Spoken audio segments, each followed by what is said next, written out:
So, here it is. It's the Mastermind Team. The Mastermind Team may be defined as a coordination of what?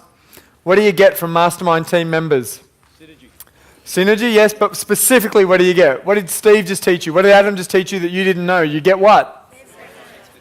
You get expertise. You get knowledge and you get purpose. Now, in a spirit of what? This is the key to a mastermind. What do you reckon? In a spirit of what? Their cooperation is in the spirit of? Thank you. In a spirit of harmony. I can't tell you. This principle he drummed home, he was so definite on it.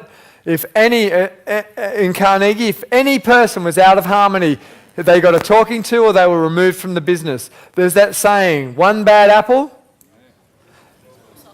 spoils the whole barrel or whatever. This is so true when it comes to attitude. It must be harmony. And one of the struggles, the toughest things I ever see is people come to me and go, listen, I'm on board, but my wife's not. My wife's not on board, she'd come up, but my partner's not supportive of me.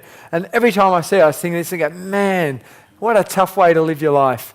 To want to do something with a partner that's not aligned with where you want to go. And so too many heads are nodding right now. You know, I'm like, man, if I'm going to go there, I'm going to get this thing right, man. She's going to be aligned. There's going to be a good chance we're heading in the same direction, if you know what I mean. But it's a tough thing. And I keep coming back to this because I just never see it work without it. So here we go. Between two or more people for the attainment of a what?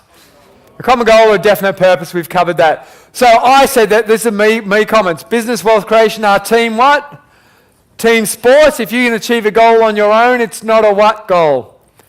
It's not if you can do it by yourself, it's not what? Have a guess. It's not a very big goal. My advice, think bigger. You're not thinking big enough. Think bigger. Okay. This is such an important one. In a moment, I'm going to give you Carnegie's 6 specific criteria for selecting a mastermind team member. But I want to go through a number of quotes and a few photos and some personal stuff first before we bring on Natasha. Now, here's the thing that people don't believe me when I say at my 2-day event, Carnegie was the richest man in what industry? Richest man in the world through the steel industry, yet he told Napoleon Hill that he knew nothing about manufacturing and marketing steel. And you don't believe me, but here it is. Napoleon Hill said, Carnegie stated that he personally knew nothing about the technical end of the steel business. Moreover, he did not care to know anything about it. Ladies and gentlemen, this is the one principle that can bridge every deficiency you have. Now, the only one I would say you can't bridge is that of desire, the burning desire. But even Adam Hudson challenged me on that today. He said, that's the first thing you outsource, is motivation. He said, get a coach, get a trainer. You know, I should have said that. I've been a trainer my whole life. But, you know, ultimately, it might catch on maybe at the start, but it's got to come from inside.